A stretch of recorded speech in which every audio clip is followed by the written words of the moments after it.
And that's the correct one.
Ladies and gentlemen, would you please take your seats? It is 12 noon. And while you're taking your seats, everybody with a cell phone, please put it to silent mode at this time. You don't want it to go off during the service.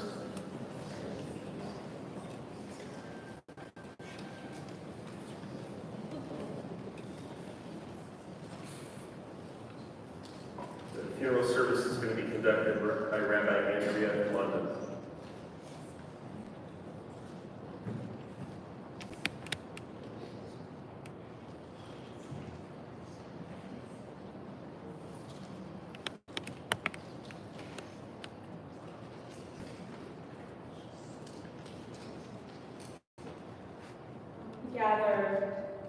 Gather today in this sanctuary that has been a sacred space for the Rice Last family for many, many years. From this pulpit, a little different design at the time, but from this area in which both David and Debbie, Marilyn's children, came bar, bat mitzvah. Oh God, we thank you for the 96 years of Marilyn's life, for her energy, for her love, for how alive she was until just the last few days. Oh God, we are so thankful for all that she gave to us. And we are here together to remember her life and to celebrate all that she was to us and to mourn her loss. Death has taken our beloved Marilyn. Our friends grieve in their darkened world. In their silence there is lamentation. In their tears there is loneliness. Lost in their sorrow may they find the presence of loving friends. Hear them, O God, be with them. For Marilyn's love that united us in life and which death cannot sever. For her companionship that we share along life's path and which continues through the tenderness of memory. For the gifts of our heart and mind that brought us joy and happiness and is now a precious remembrance. For all these and more we give our thanks to God. In this time of grief, we listen to the voice of our sacred scriptures that brings us the ever-new message of God's nearness. It tells us of our kinship with the Creator, and light as in darkness, and joy as in sorrow, and life as in death.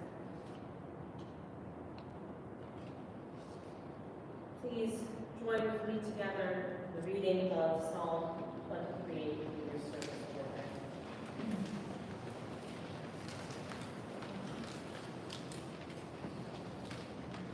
The Lord is my shepherd, I shall not want. He maketh me to lie down in green pastures. He leadeth me beside the still waters. He restoreth my soul. He guideth me in straight paths for his name's sake. Yea, though I walk through the valley of the shadow of death, I will fear no evil, for thou art with me.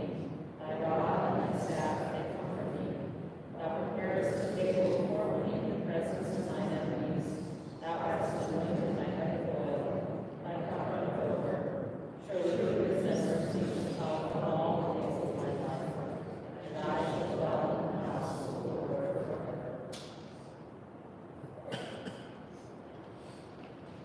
Adonai ma'olam ha'ata ha'itavanu v'dor v'dor, v'tem ha'vim yuladu, v'tavol eretz v'tevel, v'olam ad olam ha'tahai. O God, you have been our refuge in every generation.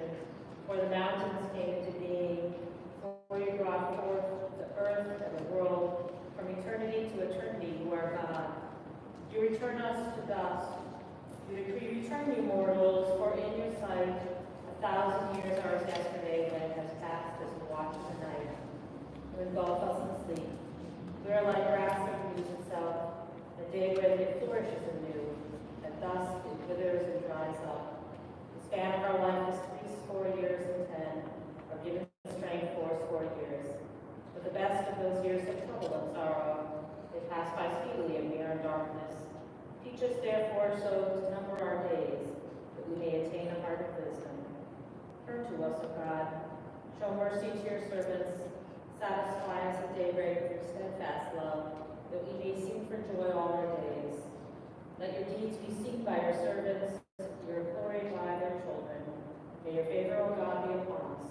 Establish the work of our hands, that it may long endure. לידה היא ראשית וסגירת תכלית. החיים כמסעים, תהליכה הצמיחה ושלב ושלב. Birth is a beginning and death a destination. But life is a journey, a going and growing from stage to stage. From childhood to maturity and youth to age, from innocence to awareness and ignorance to knowing, from foolishness to discretion and then perhaps to wisdom, from weakness to strength or strength to weakness and often back again, from health to sickness and back and pray to health again, from offense to forgiveness, from loneliness to love, from joy to gratitude, from pain to compassion, and grief to understanding, from fear to faith, from defeat to defeat to defeat, until looking back or ahead, we see that victory lies not at some high place along the way, but in having made the journey stage by stage, a sacred pilgrimage. לידה היא ראשית וסגירת תכלית, והחיים כמסעים, היה קדושה שלב אחר שלב, מלידה ופטירה, חיי וסתיו. Birth is the beginning of that destination. A life is a journey, a sacred pilgrimage made stage by stage, from birth to death, to life everlasting. And now in these precious moments together, we take the time to talk about the sacred pilgrimage that was Marilyn Rice Last life. And so I would like to invite some family members who are going to speak about Marilyn. First invite Francine Norling, her niece.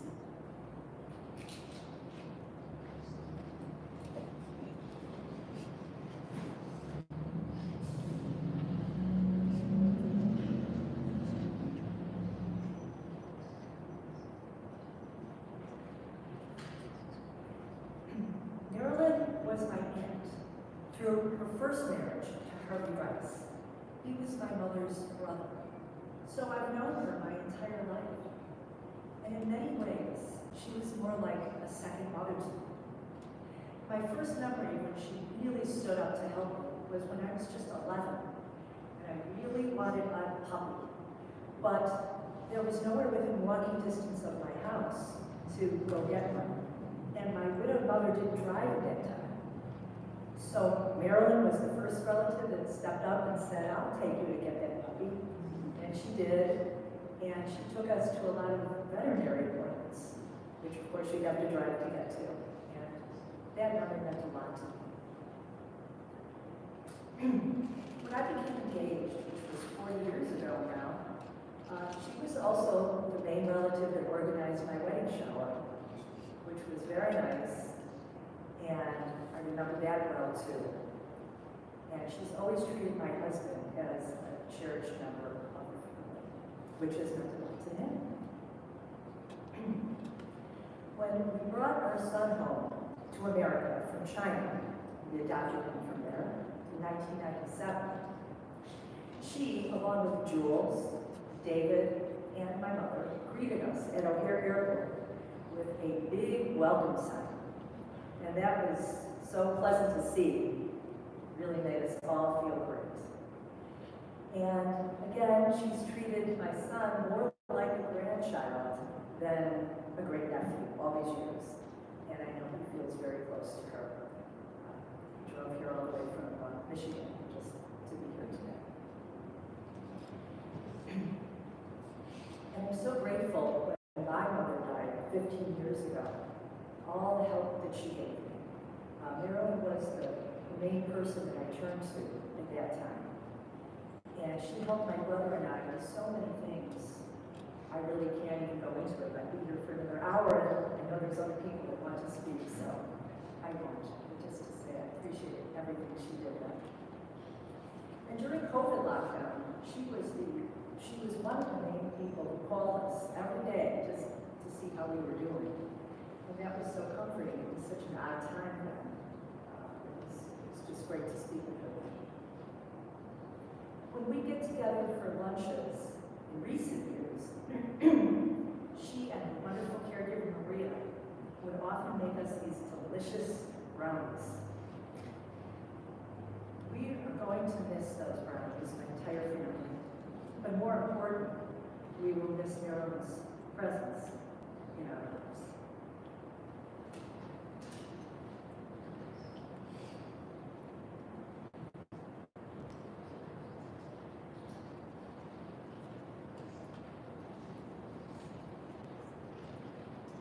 Would now like to invite Marilyn's nephew, Neil Miller, to speak.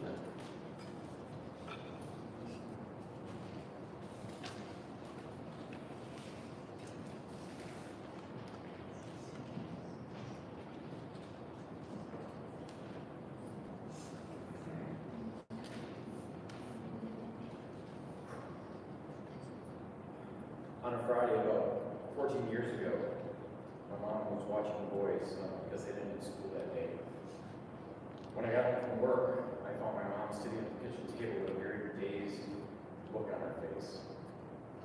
When I asked her what was wrong, she just looked at me with that same kind of dazed look. And my mom had already beaten cancer several times at that point. And so, of course, the first place my mind went was, that. And so I just forcefully kind of asked her, I said, "Are you okay?" And this time she kind of shook her head. She looked at me, she goes, I'm okay. I'm fine. I got a call from your uncle a little while ago. I have a sister. Well, you can imagine that sentence was not what I expected to hear. In fact, my brain kind of just rebelled against it when I went, what? And so she filled me in on what had happened. And I'm not going to bore you with all the details, but the fact is my grandmother gave birth to Marilyn in 1929. Grew up for adoption in Chicago and took that secret to her grave. And Marilyn had just told us. I remember all too well the first time that we met her in person. None of us could believe how much she looked like my grandmother. There were some other interesting similarities that you wouldn't necessarily think genetics has anything to do with. The fact that she ordered her coffee and her soup noodles are very, very hot. My mom used to say that Amy, that's what we call my grandmother, only liked yesterday's coffee because it would have taken that long to get it hot enough for her. That next February, at the first of her birthday parties we attended, we all noticed how she worked the room just like a mother had, making sure everyone was enjoying themselves and spending a little time catching up with each person in the family. Of course, as we got to know Marilyn, we saw there were also a lot of ways in which she wasn't like her mother, but more like her siblings. I love my grandmother very much, but she was a very no-nonsense type of person, and in some ways she could be a little harsh at times. Marilyn, like her sister and brother, was a kind and giving person. She never missed a birthday or a holiday or a call or a bar. Her smile, so much like my mom's, could just light up a room. I love that she made sure to include us in the family functions, and I want to thank all of you for welcoming us so warmly. Of course, my sister and I also picked up a couple of cousins. David and Marilyn made it up to Madison for several Thanksgivings that we host every year. Debbie was there with us for one also, which was really nice. We cherished every opportunity we had to try to make up for the time that we just didn't know about each other. And David and I have become close, and I plan on keeping it that way. Unfortunately, after meeting it 5 times over almost 30 years, we lost my mom to her 6 games.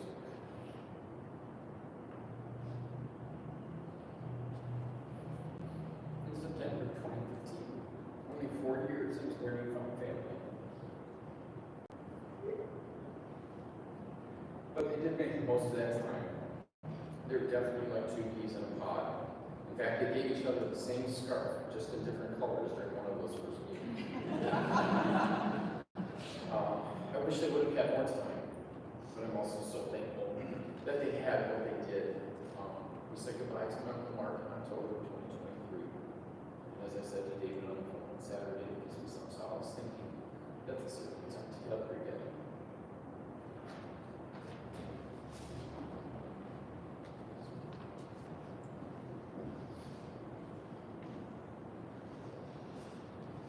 Now I'd like to invite Marilyn's stepson, Michael Last, to speak.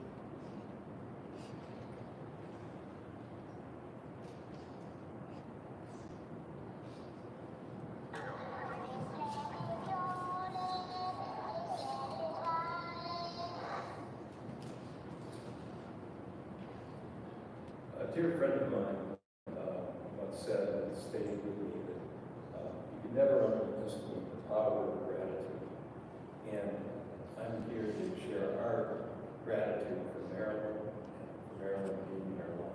so many years. Dates back to not that long ago, my father lost his wife, Holly, and he was devastated by that. After a time, he spoke that he would be another person, and he was introduced to Marilyn, and using the reincarnations here because that was symbolic of their first meeting. When they met, Marilyn said that she would be at the restaurant carrying reincarnation. And my father loved to tell us stories. This was amazing to his memory. And he was smitten immediately by Marilyn, her charm, her voice, beauty. And so Marilyn came into our lives. And for that, I'm eternally grateful. She's been just the most extraordinary grandmother, stepmother for me, and has participated in all the elements of our lives over all these many years with such kindness, such generosity, which is characteristic of her. So when our two children were born, she's there to assist and to be present, and throughout their young lives and now their lives as adults, she's been there. And she loves to tell the stories because we live in the Boston area. Come and visit us, even in winter, when there were several heavy snowstorms. But Marilyn was resourceful. So one particular time she landed in a snowstorm just hit, it was really a big snowstorm. But she was not done. She got on the subway, which for those of you who ever had the pleasure of riding the subways in Boston, was no easy task. Managed to get to the train station. From there, she talked with people and figured out how to negotiate the trains to Wellston, which was a town we lived in just west of Boston. And so at the very moment she got off the train, I was going back to work, and I got off the train, and there they were. And she just loved to tell that story about her trips to Wellston in the summer. So really, as part of the fixture in our lives, Marilyn's been important to each and every one of us. For that, just so grateful. And above all, as you've all described, she was always there in terms of being willing to listen, stay in touch, and care for each and every member of our family. It's the most lovely of traits, most beautiful of qualities, and we love her dearly.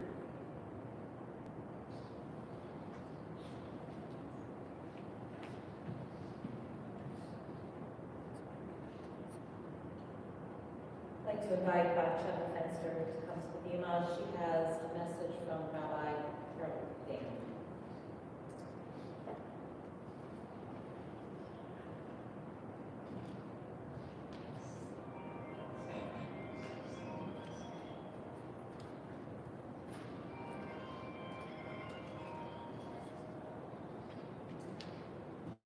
Marilyn was my beloved mother-in-law, and I've been given the honor of reading words that were scented by Rabbi Harold Dan, founding rabbi of Temple Am Shalom, who is not able to be with us today in person. Rabbi Dan wrote, "There are stars whose light reaches the earth only after they themselves are no more. And there are people whose scintillating memory lights the world after they have passed from it. These lights, which shine in the darkest night, are those which illuminate the path for us." Dear friends, such a star was Marilyn Rice Last, a remarkable human being, blessed with a long and meaningful life. A true friend to so many, and a friend that I have deeply cherished for over 4 decades. I was privileged to be a part of Marilyn and Jules' wedding and shared many of their half-anniversary celebrations. It was Lila Barnash, a good friend, who brought Jules and Marilyn together. What a marvelous union that was, uniting two families that cared deeply for one another. Over the years, Sharon and I enjoyed many celebrations with David, a most devoted and caring son, and Maria, a most loyal and devoted caregiver and friend to Marilyn. It was always good conversation and laughter. Marilyn was always dressed for an occasion, upbeat and eager to participate fully. It was a time of great rejoicing when Marilyn discovered and was united with her birth family. We were all so happy for these great moments in her life. The tradition says, Zichrona Livracha, may her memory continue to be a blessing. They are not dead who live in the hearts of those they leave behind. In those whom they have blessed, they live a life again and grow each day more beautiful as time declares their good and proves their immortality.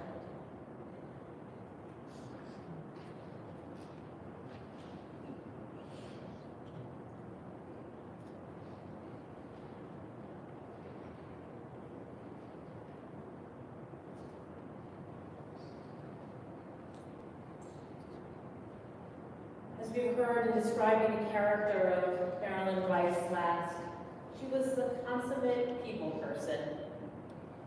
David told me that just recently in February for her 96th birthday, they had a party, and she had a great time, as she always did at parties, because Marilyn lived for the party. Marilyn loved to go out to eat, and she would always eat much more when she was at a restaurant with friends, because eating was supposed to be a social event. Although Marilyn never went to college, she was an intellectual. She was a voracious reader, and she combined her love for reading and her social nature by being part of many book groups. She read lots of different genres, including keeping up on the news daily. She was active in the Brandeis Book Fair and loved old movies.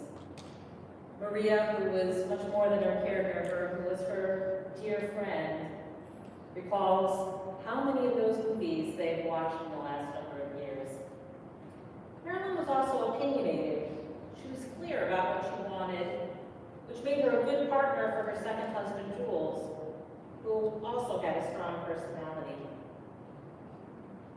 Marilyn grew up in Logan Square as an only child. It was only later in life when she discovered that she was adopted that she discovered siblings. The story is told that she went to get a passport to go to Israel in 1967, and she had to get a birth certificate. And in the office to get the birth certificate, it took a long time, and finally they brought the birth certificate out and said, well, if you had told us you were adopted, it would have gone a lot more quickly. And she said, well, I didn't know that. But as we heard, Marilyn was a person whose heart expanded, and she had so many different families in her life. She was married to Harvey for 35 years, and then had another 31 years with Jules. That she raised her own children, and then she had more children who she adopted as her own with Jules. And then she finds out later that she has a brother and a sister. But as we've heard, Marilyn's heart expanded to bring in all of these people. Marilyn was valedictorian of high school class at Senn High School. And after she married Harvey, he worked in her father's electrical supply business, which she also did for a short period of time. She also worked in accounting for the Pioneer Press.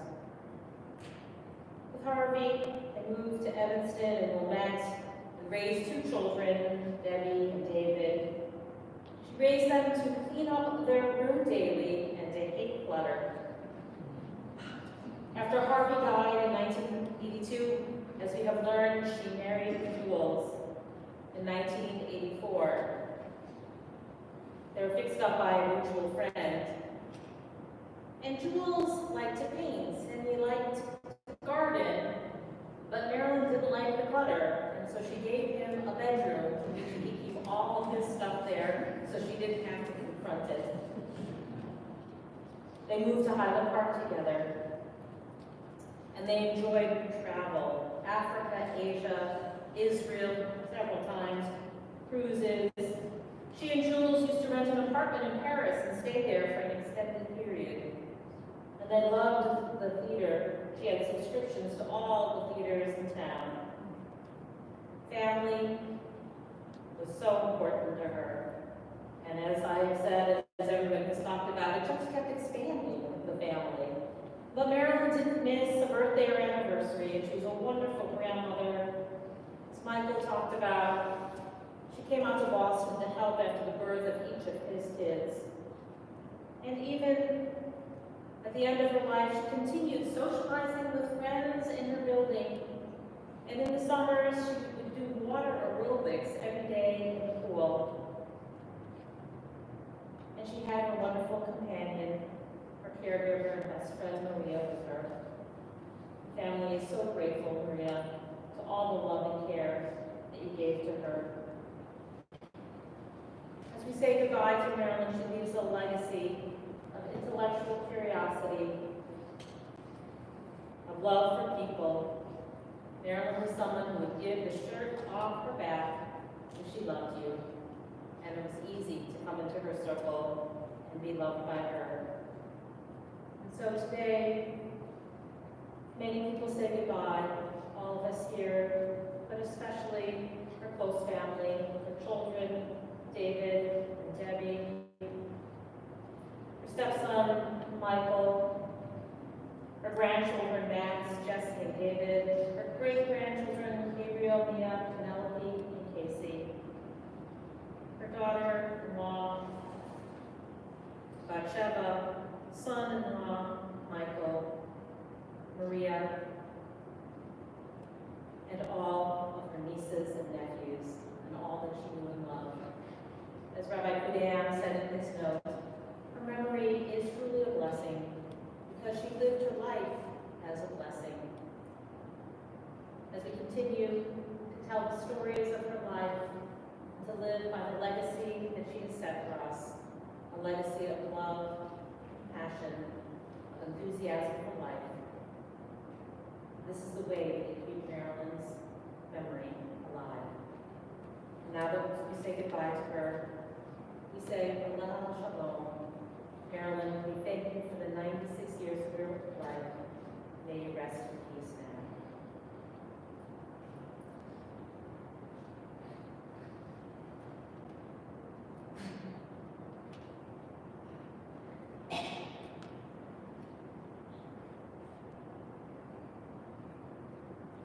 O God of life, amid the ceaseless tides of change which sweep away generations, your love remains to comfort us and to give us hope.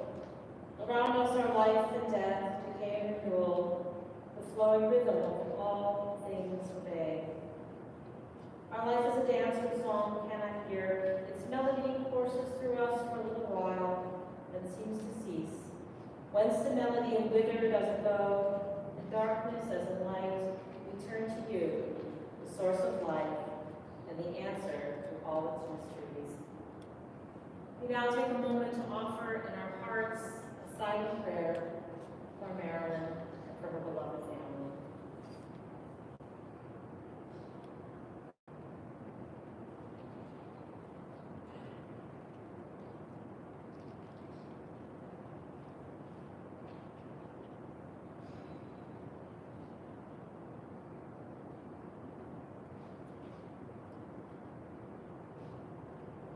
I invite you to rise as you are able for El Milagro for the memorial prayer.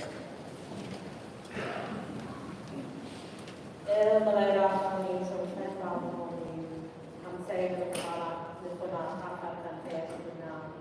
You could have seen the Tori Kuzara, here, Masiki, and Nishmat, Malta, Label, Shalakala, Baha, Family, Masuha, Pacific, and Father, it's always glorified at Nishmata, Adonai Kunamata, Adonai Vishalom, Mishmata, Adonai, Amen. Passionate God, eternal spirit of the universe, grant perfect rest in your sheltering presence to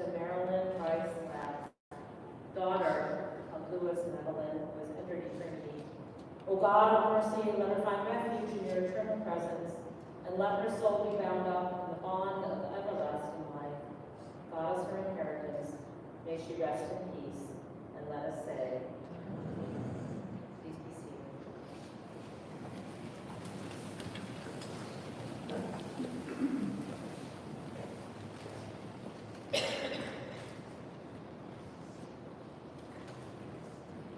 My name is Lloyd Mandel, and our family has been close with the Rice Last family.